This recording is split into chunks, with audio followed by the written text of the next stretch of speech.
Olá, boa noite a todos. Eu sou a professora Débora Dias, estou aqui com a minha amiga, a mestre, professora Luísa Carletti, e nós vamos hoje fazer um bate-papo para falar sobre os direitos do estudante com deficiência intelectual e múltipla.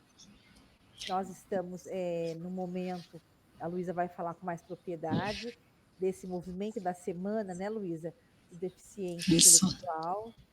E, isso mesmo. Luísa, se apresente, por gentileza. Uma boa noite e obrigada por estar participando conosco deste momento tão especial. Boa noite, amiga Débora, querida amiga de grandes debates, de grandes rodas de conversa, pesquisas, sempre em direção. Débora Dias é uma mestra para nós da legislação, do amor e dedicação para ir além dos muros da escola e garantir a qualidade social de nossas crianças, adolescentes e jovens. Muito obrigada pela sua vida, Débora, na educação. Então, prazer, meu nome é Maria Luísa Carletti Jungers, sou professora da Rede Estadual de Ensino no Estado de São Paulo, meu mestrado em Educação, Arte e História da Cultura, e as minhas especializações são na área da aprendizagem, tá bom? Psicopedagogia e essa indagação, não é, amiga Débora? Como a pessoa aprende? E essa indagação, ela vai de encontro ao que a nossa mestra Débora é direcionada diariamente. Será que este aprendizado de qualidade está sendo garantido? Nessa semana, no dia 28, hoje, né, segunda-feira, último dia, Débora, da nossa comemoração, que foi eleita pelas APAES do Brasil, a Semana Nacional da Pessoa com Deficiência Intelectual e Múltipla.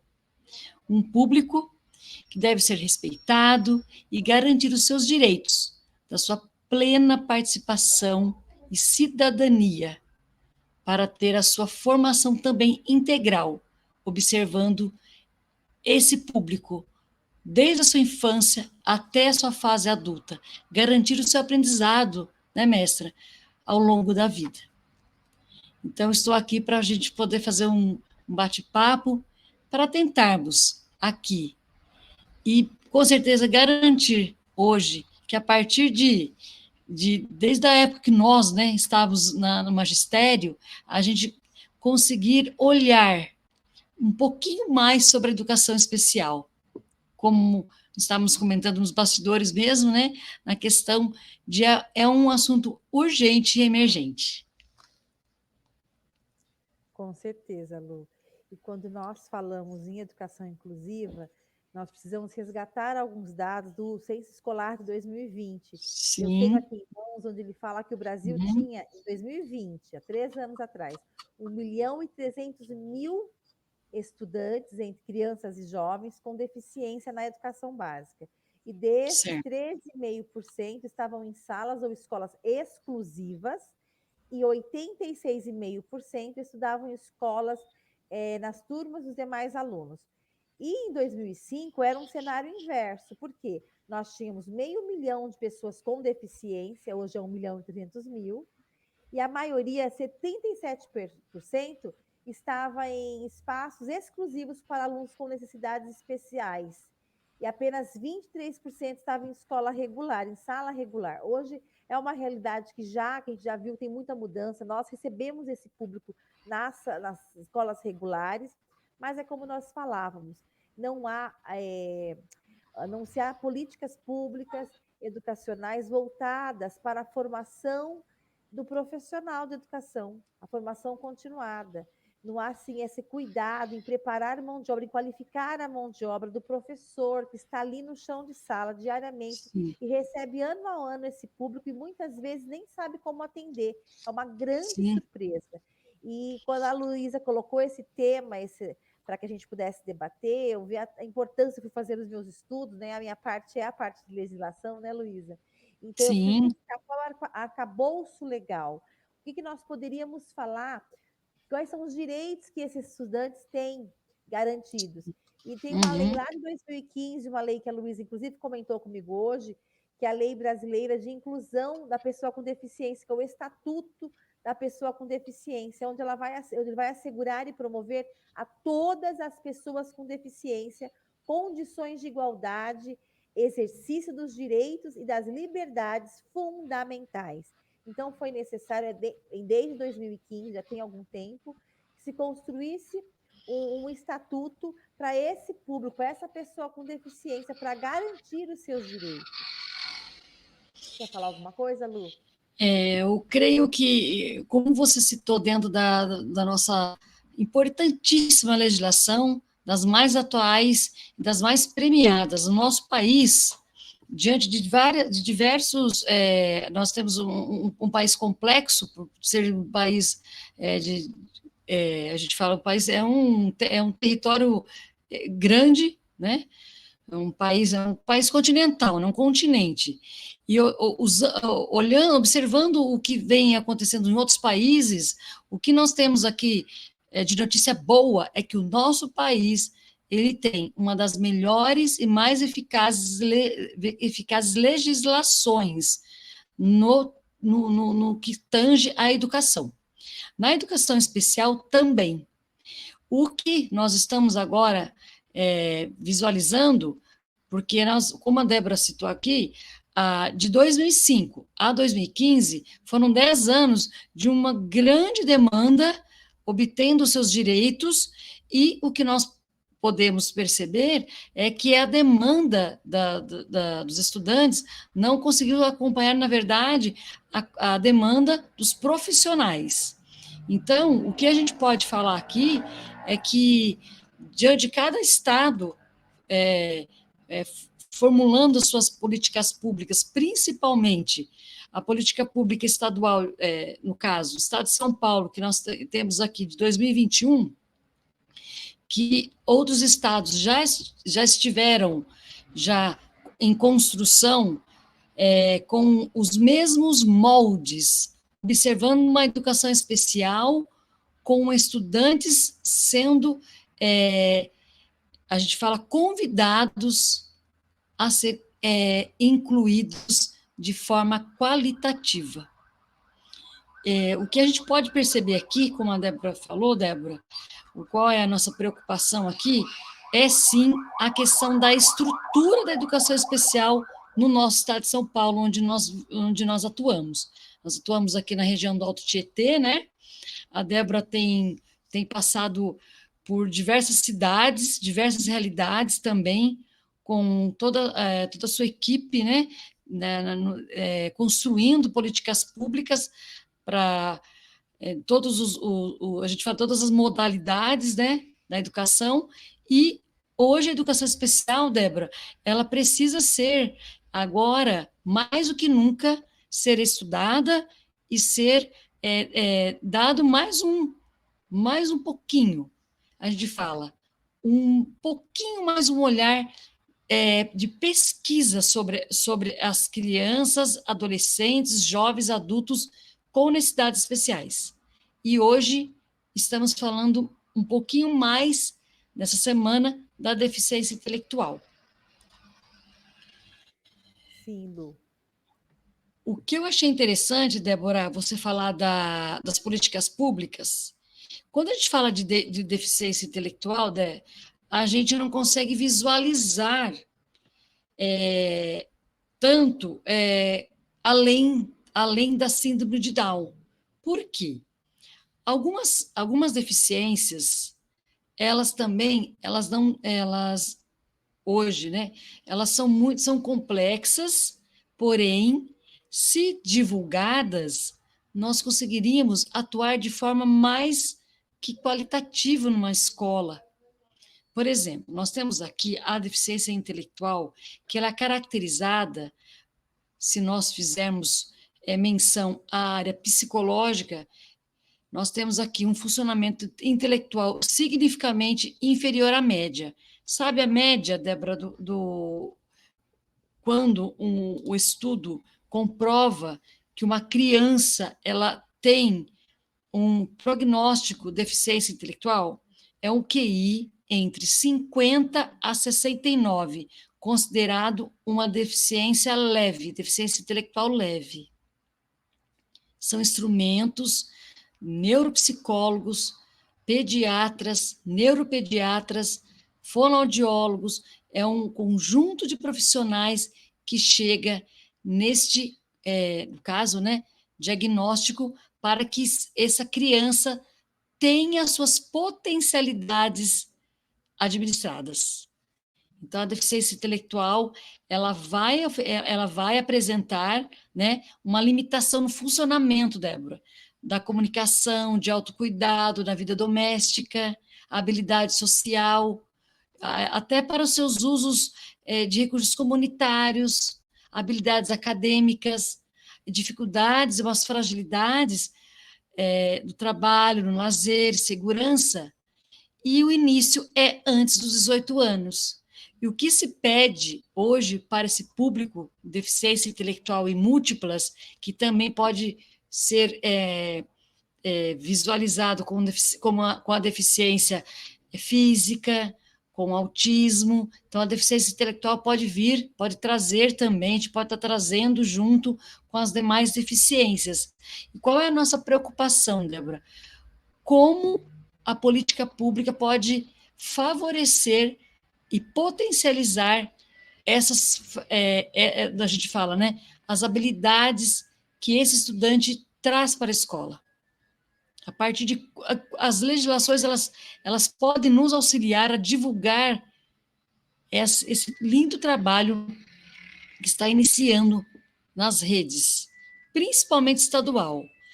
As redes municipais, elas têm seus centros de apoio e as salas de recursos e itinerância, bem como as redes estaduais.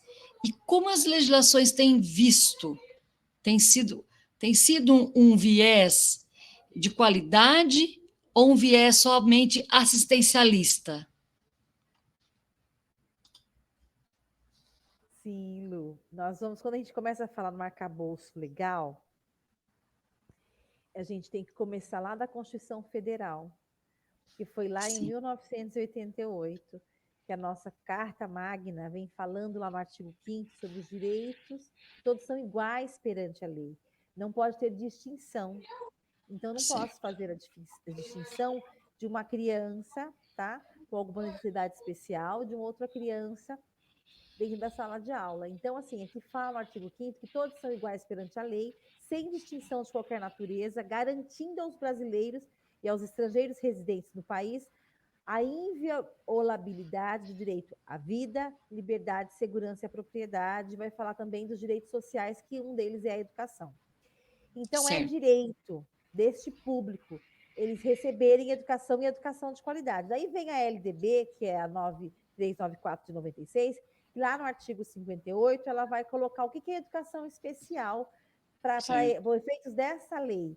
Então, ele vai falar que a modalidade de educação escolar, que vai ser preferencialmente oferecida em rede regular de ensino para portadores de necessidades especiais. E ali ele coloca, a lei traz, que vai ter o serviço de apoio especializado na escola regular para atender as peculiaridades da clientela de educação especial. E que ele vai ser feito em classes, escolas ou serviços especializados, sempre em função das condições específicas dos alunos. Não for possível a sua integração nas classes comuns do ensino regular. Então, ela deve ser, a oferta da educação especial, ela é garantia constitucional e vai começar lá do zero, na faixa etária de 0 a 6 anos, já durante a educação infantil.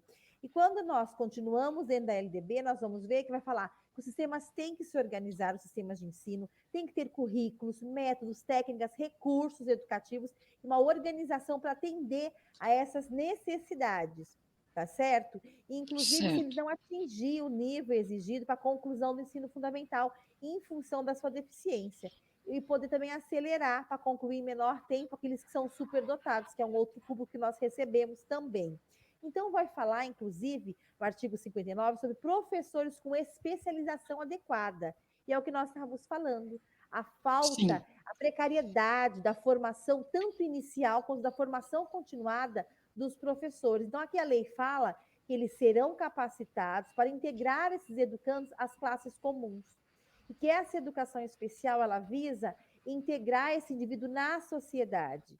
onde ele vai ter condições de ser inserido no mercado de trabalho, onde ele vai poder ter o seu desenvolvimento intelectual, psicomotor, vai ter condições de acesso igual a todos os programas sociais. Então, existe a legislação, tanto a Constituição Federal quanto a nossa LDB, e vai falar que os órgãos normativos do sistema de ensino têm que ter critérios, tá?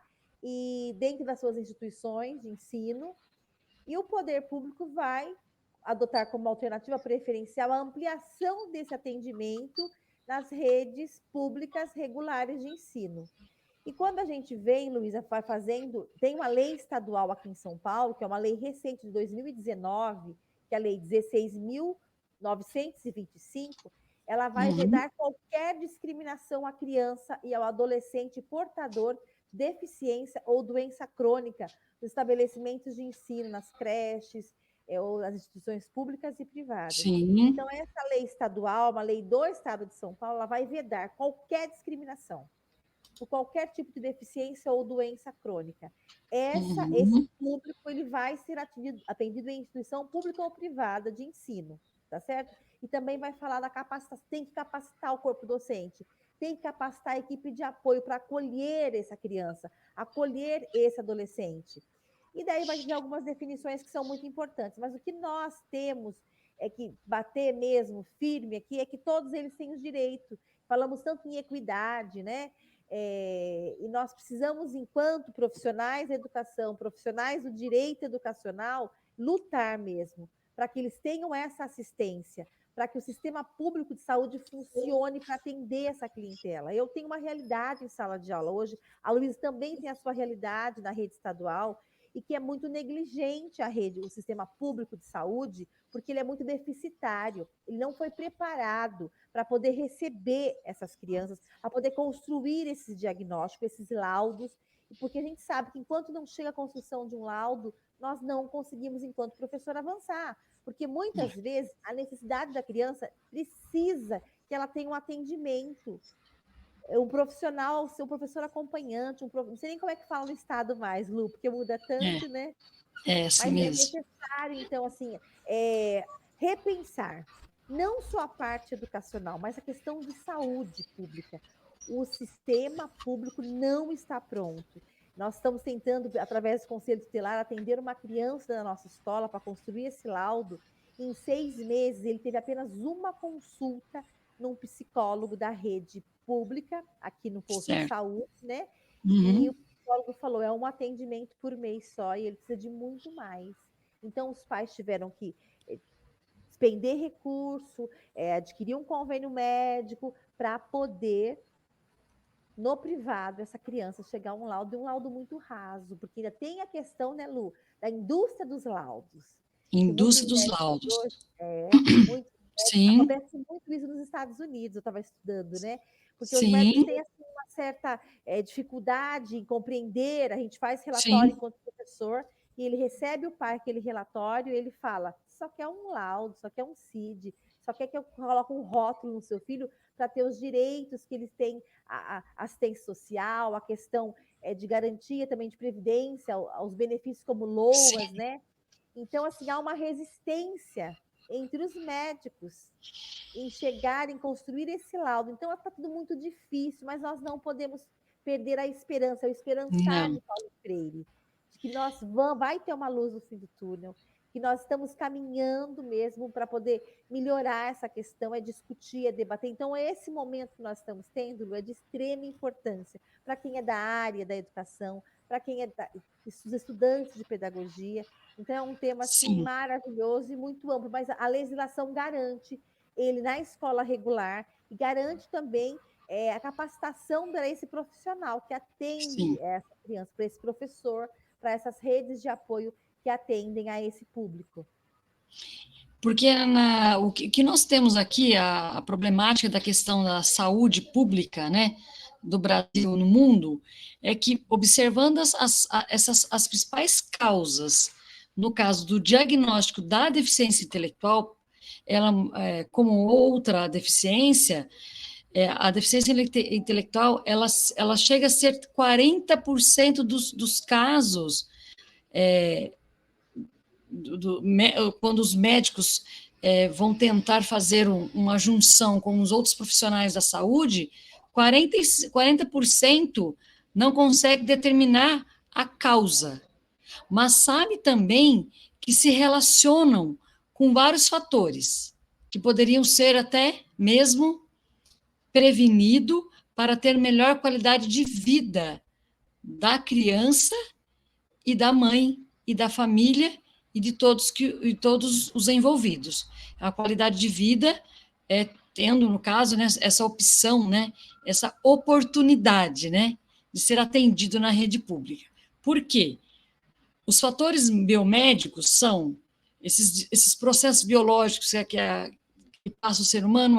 Nós vimos que os médicos têm visto com essa indústria do laudo. Já tivemos situações de serem CIDs trocados dentro da escola. E com os CIDs trocados e com os laudos ou os relatórios com fragilidades, nós não conseguimos fazer um atendimento equitativo e justo.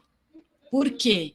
Você está com um relatório com uma estudante que tem deficiência intelectual e, ao mesmo tempo, ele apresenta, no caso, né, comportamentos de autismo e altas habilidades, acaba fazendo o quê? Deixando a família e a escola em situação frágil, por não saber por qual caminho percorrer. Então, é um caminho, agora, delicado, porém necessário e importante, para a gente poder entender que mesmo que nós tenhamos várias situações na escola, por vaga em psicólogo, vaga para neuro e pediatra, nós precisamos criar aqui uma rede de apoio e de união entre nós, educadores, gestão escolar e também, no caso, né, que nós precisamos dar as mãos para os profissionais da saúde, para que nos auxiliem com urgência e emergência este atendimento, porque a educação grita por socorro, e esse socorro é para o atendimento justo, equitativo e de qualidade. Por quê? Quanto mais tempo demora para fazer um atendimento, um medicamento, um alimento ou um suplemento para uma criança e adolescente, lá no futuro é muito mais complicado para ter uma melhoria, na verdade, na qualidade da vida dela. Por quê? O que a educação especial ela pede?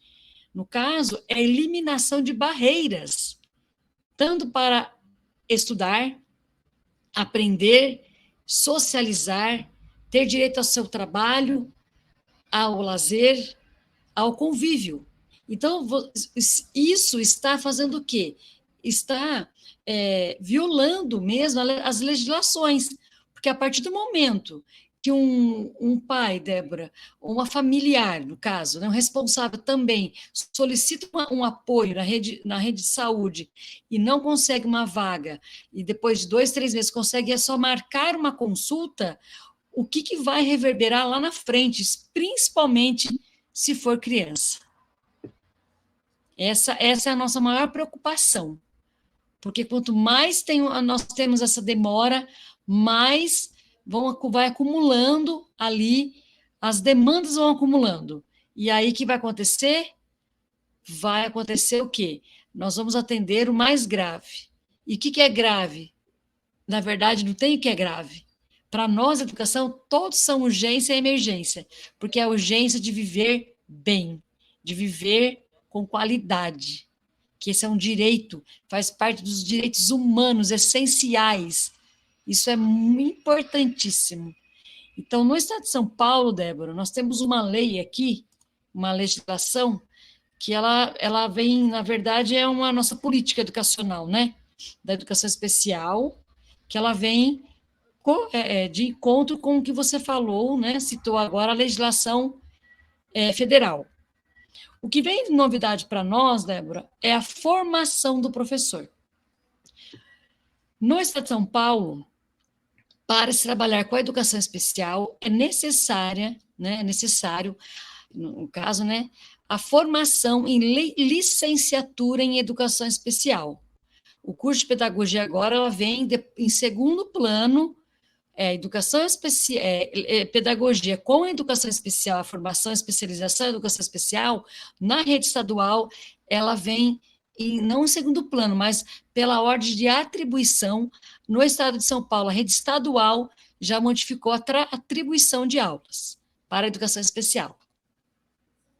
Agora, o professor precisa ser formado em licenciatura em educação especial. É uma licenciatura focada em todos os transtornos do desenvolvimento, todas as eficiências e altas habilidades.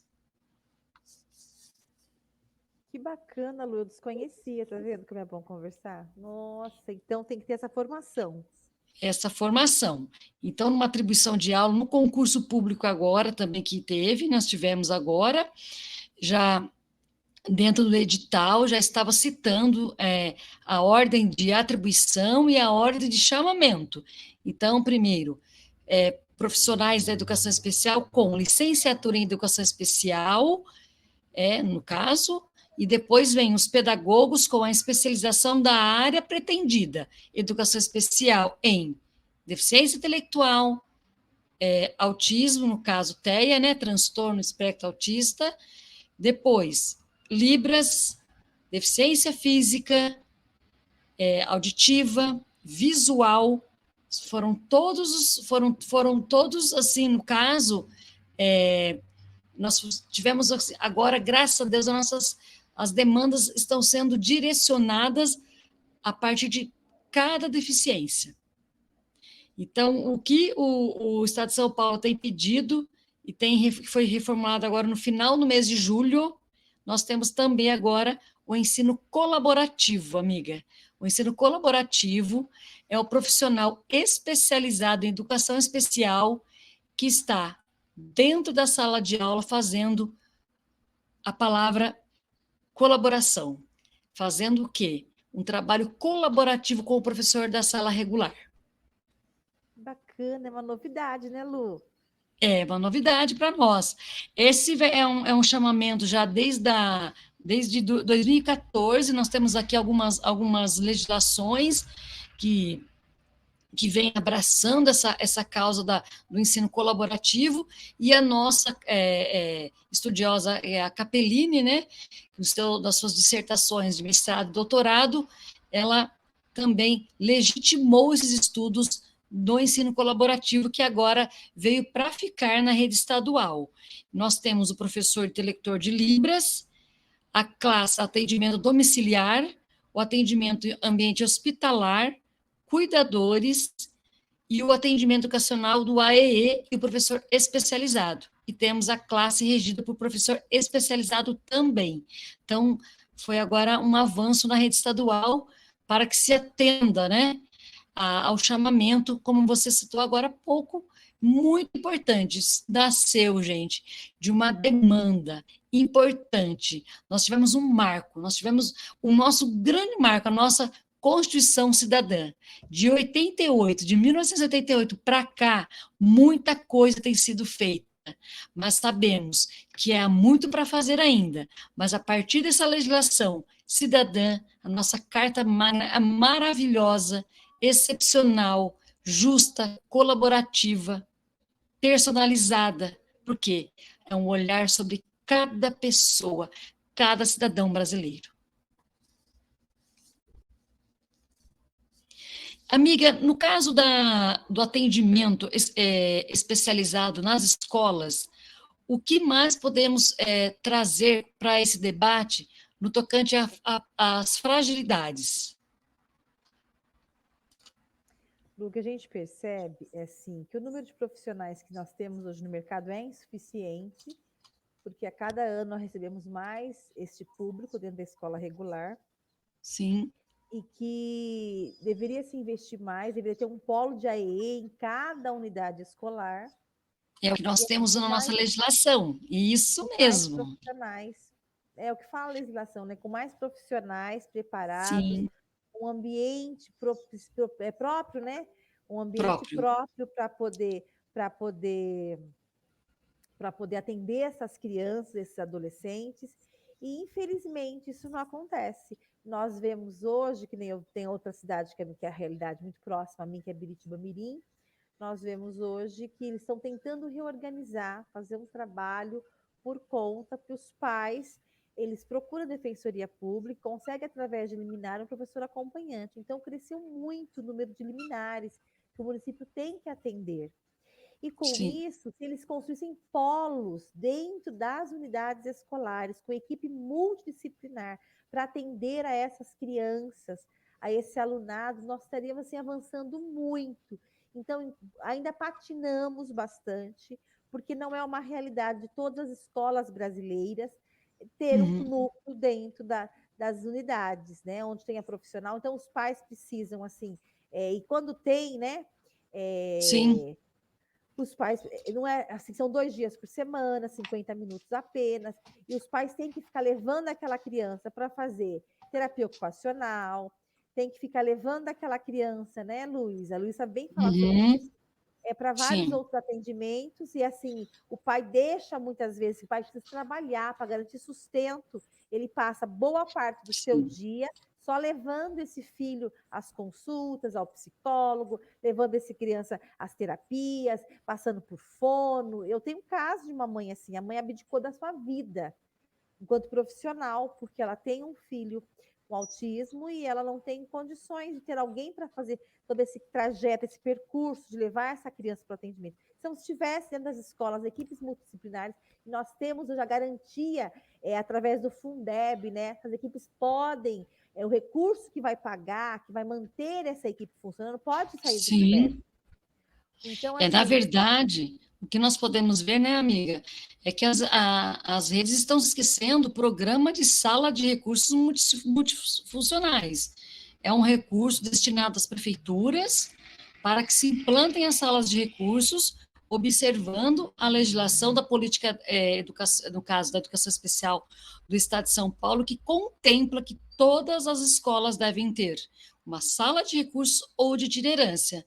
Inclusive, são para cada caso, nós temos uma quantidade aqui, no caso, eu vou passar aqui para vocês, né, Débora?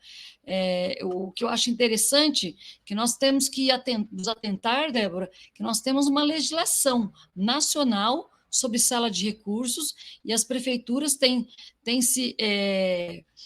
não têm observado, né, essa legislação que não é um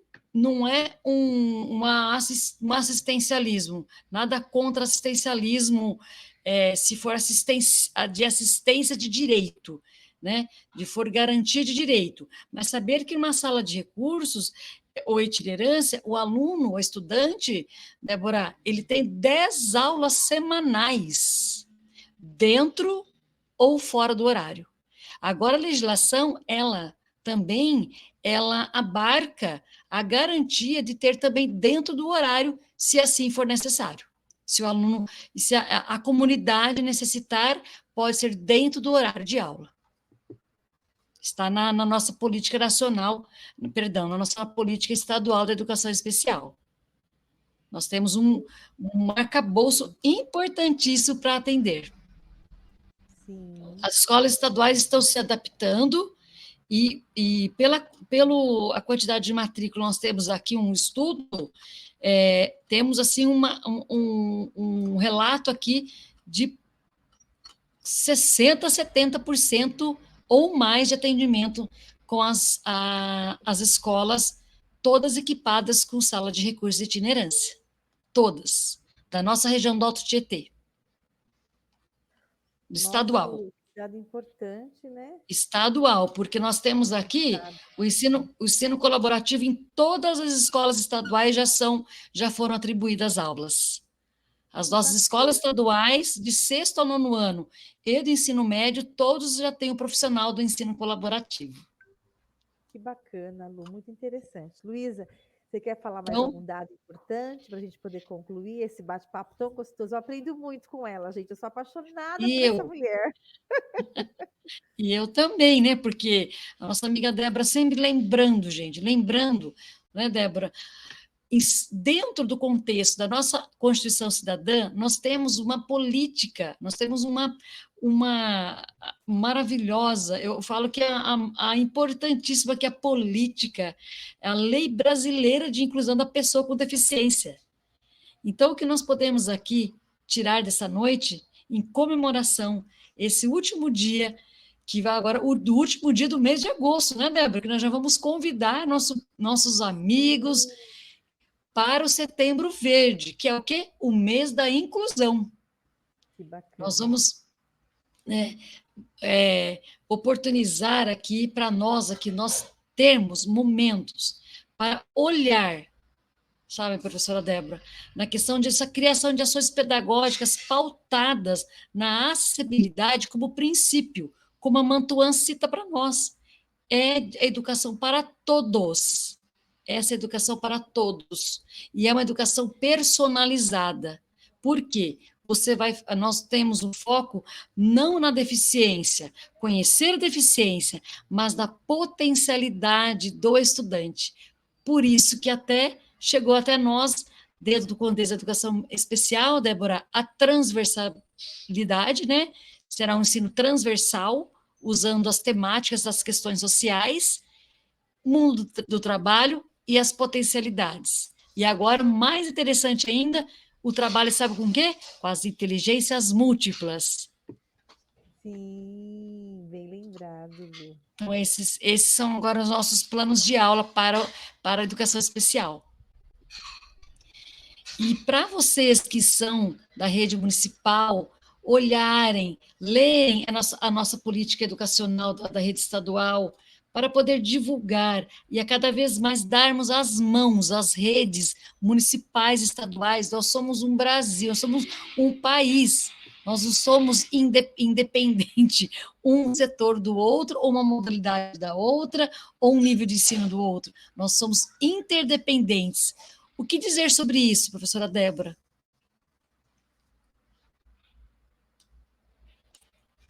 Esse diálogo entre as redes. É de extrema importância, né, Lu? Só tem a acrescentar, né? Para nós, assim, é um prazer estarmos, assim, em redes diferentes, com objetivos iguais. Sim, muitas vezes com realidades muito próximas, né? Próximas. Sim. E é um prazer falar sobre educação. Sim, já é E uma temática que a convidando, gente ama. a temática a gente passa aqui a semana trazendo.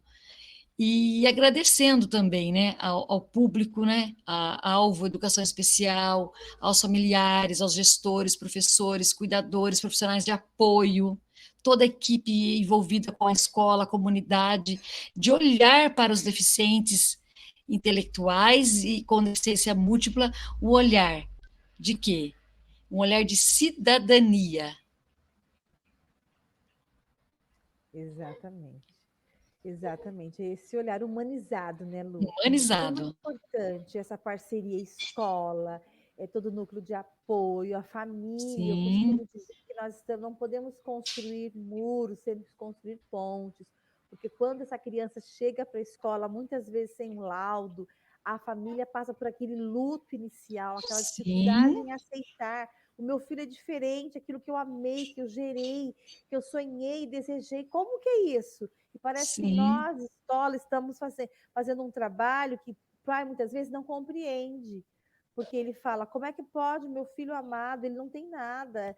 Então, assim, quando a gente até chegar à conclusão, a sentar com esse pai, a construir esse diálogo bacana, essa fala assertiva, pai, nós Sim. estamos juntos, segura na nossa mão. Eu sempre falo isso para as minhas mães de criança, do público da educação especial, eu sempre falo, mãe, segure nas minhas mãos, vamos juntas, estamos juntas, a sua luta é a minha luta, o sucesso do seu filho é tanto para você quanto para mim. Então, ter essa parceria bacana, esse diálogo, desmistificar para os pais. Então, assim, a escola tem que promover um debate, um acolhimento para este pai, tem que ter redes de apoio, porque esse pai ele Sim, fica perdido, ele está cansado, e muitas vezes ele leva a criança para ficar aquelas horas na escola para que ele consiga respirar. E muitas vezes nós, professores, precisamos ligar para esse pai, pai, não tem condições humanas mais de ele continuar conosco neste momento, ele não está bem. Eu passo por isso diariamente, Lu.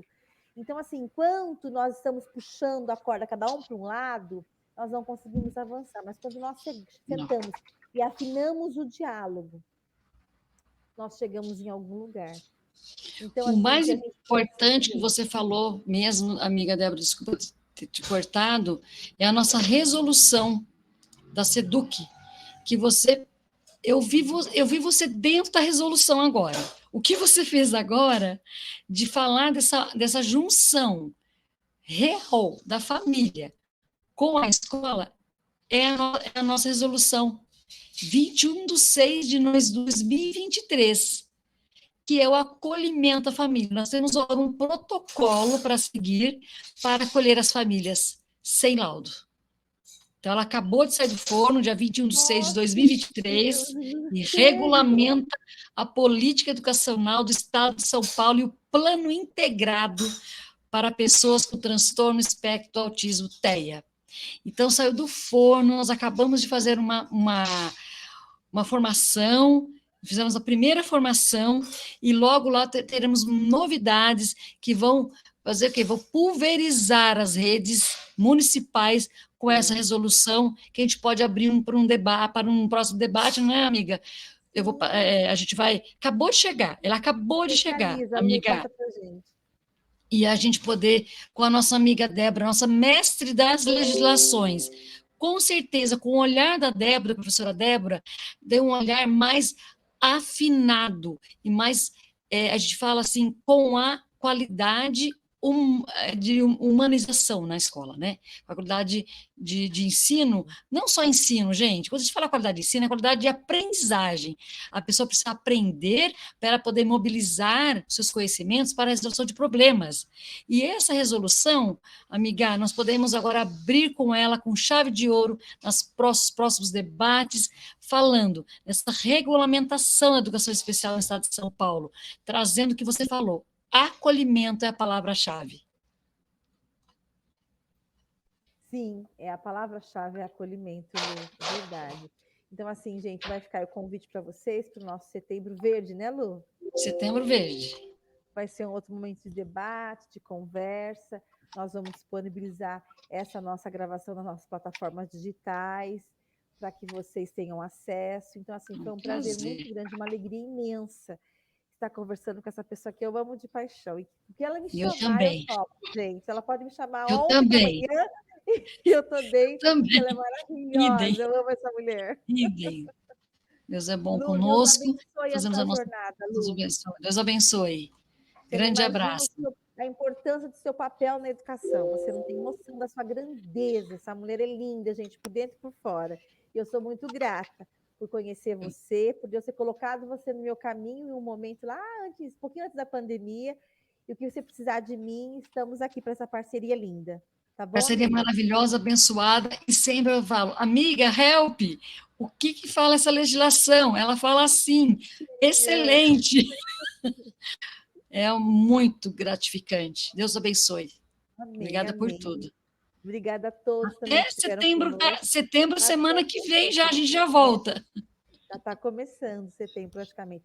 Um abraço a todos, que Um Deus nos abraço a abençoe e nos dê todos. luz na nossa jornada, que a gente possa fazer a diferença na vida dos nossos alunos, das famílias dos nossos alunos, que a gente possa ter esse amor, esse olhar humano para falar, é mais um ser humano que só precisa ser entendido, acolhido, e para que a gente possa fazer assim do nosso mundo um pouquinho melhor. Né? Não ter só uma educação inclusiva nos documentos oficiais e nos papéis, mas uma educação efetiva, que aconteça de verdade. Lu, Deus nos abençoe, viu? Até a próxima. Até a próxima. Beijo no coração. Tchau, tchau. Coração.